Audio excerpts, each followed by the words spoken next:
Hello hi అండి, అందరికీ నమస్కారం. Welcome back to our channel అమ్మాయి గారి రుచులు. ఈరోజు నేను మరొక రెసిపీతో అయితే మేము ముందుకు వచ్చానండి. ఉలవచారు అండి. ఉలవచారు ఎలా చేస్తారనేది వీడియోలో చూపించబోతున్నాను. ముందుగా అయితే మనం ఉలవచారు కోసం అయితే మనం ఉలవలు కావాలి కదండి. సో నేను ఒక కప్ అయితే ఉలవలు అయితే తీసుకోవడం జరిగిందండి. సో నేను వీడియోలో చూపిస్తున్నట్టుగా ఉలవలు అయితే అట్లా ఉంటాయి. తీసుకున్న తర్వాత నెక్స్ట్ మనం వాటిని ఒక బౌల్లో అయితే పోసేసుకోవాలండి. పోసేసుకొని 2-3 టైమ్స్ అయితే వాష్ చేసుకొని మళ్ళీ వాటర్ పోసుకొని ఒక 1 అవర్ వరకు అయితే నానబెట్టుకోవాలి. సో నేను అలా అనేసి వాటర్ పోసేసి సైడ్కి అయితే పెట్టేశాను. సో మనకి ఇప్పుడు ఈ టైంలో అయితే మనకి చింతకాయలు దొరుకుతాయి కదండి. సో నేనైతే చింతకాయలు అయితే తీసుకున్నానండి. సో కొత్త చింతపండు అన్నమాట. వీడియోలో చూపిస్తున్నా కదా. సో నేను ఈ రసం అయితే పిండి ఉలవచారులు అయితే పోయడం జరుగుతుంది. సో నేను 1 అవర్ తర్వాత చూస్తే ఉలవలు ఈ విధంగా అయితే నానిపోయినాయండి.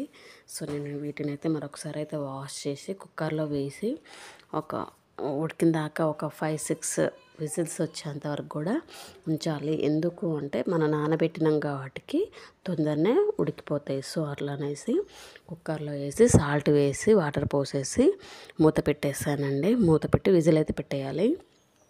5-6 విజిల్స్ తర్వాత మనము వీటిని చూసినట్లయితే మనకు వీడియోలో చూపిస్తున్నట్టుగా ఇలా ఉడికిపోతాయండి మనకి ఉలవలు అనేవి. సో వీటిని అయితే డివైడ్ చేయాలి. మనము స్టెయినర్లో పోసుకొని రసం అయితే డివైడ్ చేయాలి. సో నేనైతే స్టెయినర్ తీసుకొని అయితే ఒక జల్లి బుట్ట తీసుకొని అయితే వీటిని అయితే వేరు చేయడం జరిగింది. సో బాగా ఉడికిపోయాయి కదండి. సో ఈ విధంగా అయితే మనం అయితే వేరైతే చేసి సైడ్ పెట్టుకోవాలి. సో మనకు కావాల్సిన రసం అయితే ఈ విధంగా వస్తుందండి. సో ఈ విధంగా అయితే మనం రసాన్ని అయితే వేరు చేసి అయితే పెట్టుకోవాలి. అలా వేరు చేసి పెట్టుకున్న తర్వాత ఒకసారి అయితే మనం కలిపి అలా సైడ్కి అయితే పెట్టుకోవాలండి. వీడియోలో చూపిస్తున్నట్టుగా ఈ సీజన్లో ఉలవచారు తింటే కొద్దిగా వేడి చేస్తుంది కదండి. సో ఈ టైంలో మనం అయితే ఉలవచారు తీసుకోవాలి ఖచ్చితంగా. హెల్త్కి కూడా చాలా బెనిఫిట్స్ ఉంటాయి. నెక్స్ట్ నేనైతే చింతకాయలు అయితే నానబెట్టాను కదండి. అవైతే మనమైతే రసం అయితే తీసుకోవాలి. సో నేను వీడియోలో చూపిస్తున్నా కదా, బాగా అలా నానబెట్టుకోవాలి. నానిన తర్వాత మనకు కావాల్సినటువంటి రసం అయితే రావడం జరుగుతుంది. సో ఆ విధంగా నేనైతే నానబెట్టుకొని అలా రసం అయితే తీయడం జరుగుతుంది. రసాన్ని తీసి ఒక బౌల్లో సైడ్ పెట్టేసుకోవాలి. సైడ్ పెట్టేసుకొని మనం ఉలవచారు చేసాం కదా, అందులో దీన్ని మిక్సింగ్ అయితే చేసుకోవాలండి. సో మనం ఈ విధంగా అయితే మనం గింజలు అవేమి తొక్కలు కూడా లేకుండా చేసుకొని మనమైతే ఇందులో అయితే కలిపేసుకోవాలి. సో ఈ విధంగా కలుపుకున్న తర్వాత వీటిల్లో మనము ధనియా పౌడరు, ఇంకా చిల్లీ పౌడరు, సాల్ట్ వేసి అయితే ఒకసారి మరిగించుకోవాలి బాగా. సో నేనైతే నెక్స్ట్ వీటిలోకి అయితే చూడండి వీడియోలో చూపిస్తున్నట్టుగా బాగా రెండు మిక్సింగ్ అయితే బాగా చేయాలి. చేసిన తర్వాత వీటిలోకి నెక్స్ట్ మనమైతే కారం పొడి అయితే వేసుకోవాలి. కారం పొడి వేసుకొని ధనియా పౌడర్ కూడా వేసేయాలండి. ధనియా పౌడరు కాస్త గరం మసాలా కూడా వేసినట్లయితే మనకైతే టేస్ట్ బాగుంటుంది. సాల్ట్ కూడా వేసేసి బాగా పసుపు కూడా వేయాలి. కాస్తనైతే అలా మనమైతే ఫ్రై చేసి పెట్టుకోవాలి. అంటే బాగా మరిగించి పెట్టుకోవాలండి. అలా మరిగించి పెట్టుకున్నట్లయితే మనకు కావాల్సినటువంటి చారు అనేది రెడీ అయిపోతుంది. సో నెక్స్ట్ నేనైతే బాగా మరిగిస్తున్నాను కదా, వీడియోలో చూపించినట్టుగా మనం చారుని ముందుగానే మరిగించుకున్నట్లయితే టేస్ట్ బాగుంటుంది. సో మనమైతే ఆ విధంగా అయితే మరిగించుకోవాలి. పైన ఉన్నటువంటి ఫోమ్ అంతా పోయేంత వరకు కూడా మనం మరిగించుకున్నట్లయితే మనకు కావాల్సినటువంటి చారు అనేది ఉలవచారు అనేది రెడీ అయిపోతుంది. సో ఆ విధంగా అయితే మనమైతే మరిగించి అయితే సైడ్కి అయితే పెట్టుకోవాలి. నెక్స్ట్ నేను పోపు కోసం అయితే అనేసి నేనైతే 2-3 పచ్చిమిర్చి, ఒక ఆనియన్, ఒక చిన్నపాటి 2 టమాటాలు అయితే తీసుకోవడం జరిగిందండి. కరివేపాకు అండ్ కొత్తిమీర కూడా తీసుకోవడం జరిగింది.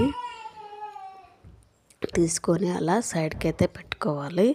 సో నేను ఒక బౌల్ అయితే తీసుకున్నానండి. తీసుకొని సో ఈ విధంగా అయితే మనమైతే కట్ చేసి పెట్టుకోవాలి. ఆనియన్ కానీ టమాటాలు కానీ అలా సన్నగా తరిమి పెట్టుకున్నట్లయితే మనకు ఉడకడానికి కూడా ఈజీగా ఉంటుంది. సో నెక్స్ట్ నేనైతే కొత్తిమీర, కరివేపాకు అయితే తీసుకున్నాను. సో నెక్స్ట్ ఒక బౌల్ అయితే తీసుకున్నానండి. బౌల్ తీసుకొని పోపు చేయడం జరుగుతుంది. ఆయిల్ అయితే పోసేసాను. ఆయిల్ అయితే పోసి పోపు గింజలు అయితే వేయడం జరుగుతుంది. సో అలా పోపు గింజలు వేసుకొని బాగా వేడయ్యాక టమాటా, పచ్చిమిర్చి, ఆనియన్ అయితే వేసి ఉడికించుకోవాలి. సో నేను వీడియోలో చూపిస్తున్నట్టుగా ఫస్ట్ నేనైతే టమాటా వేసేసానండి. నెక్స్ట్ తర్వాత పచ్చిమిర్చి వేసుకోవాలి. పచ్చిమిర్చి, టమాటా వేసుకొని బాగా అలా ఉడికించుకోవాలి. ఉడికించుకొని కాస్త ఉడికిన తర్వాత నెక్స్ట్ నేనైతే ఎండుమిర్చి తీసుకోవడం జరిగింది. అలా ఎండుమిర్చి వేసుకొని కాస్త అలా ఉడికిన తర్వాత మనం ఆనియన్స్ అయితే తీసుకోవాలి. అలా ఆనియన్స్ తీసుకొని బాగా మిక్సింగ్ అయితే చేసుకోవాలండి. బాగా ఉడికించుకోవాలి ఆయిల్లోనే. ఉడికిన తర్వాత నెక్స్ట్ ఆనియన్స్ తీసుకొని కూడా కాస్త అలా ఉడకనివ్వాలి.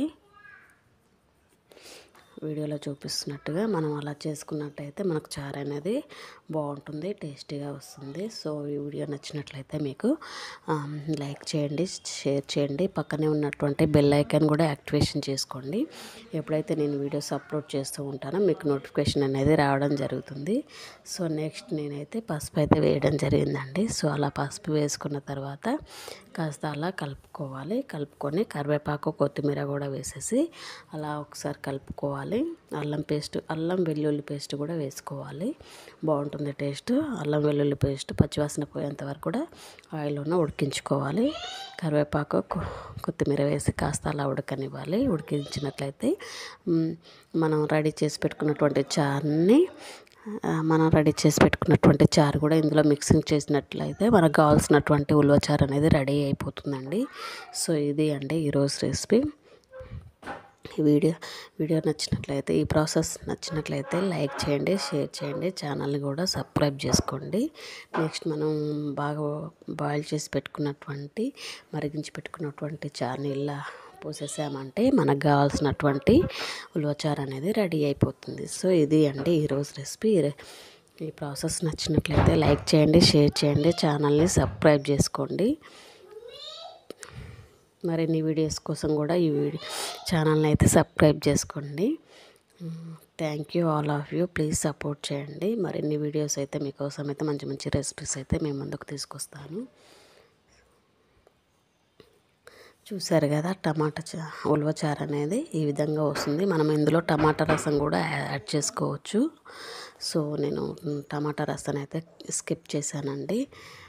టమాటా రసం వేసి కూడా మనం అయితే ఉలవ చారు చేసుకోవచ్చు. సో మనం ఈ విధంగా చేసుకోవాలి. ఉలవ చారు అనేది టేస్టీగా ఉంటుందండి. సో ఈ విధంగా ఇదే అండి ఈరోజు రెసిపీ. ప్లీజ్ సపోర్ట్ చేయండి, వీడియోని షేర్ చేయండి, ఛానల్ అయితే సబ్స్క్రైబ్ చేసుకోండి.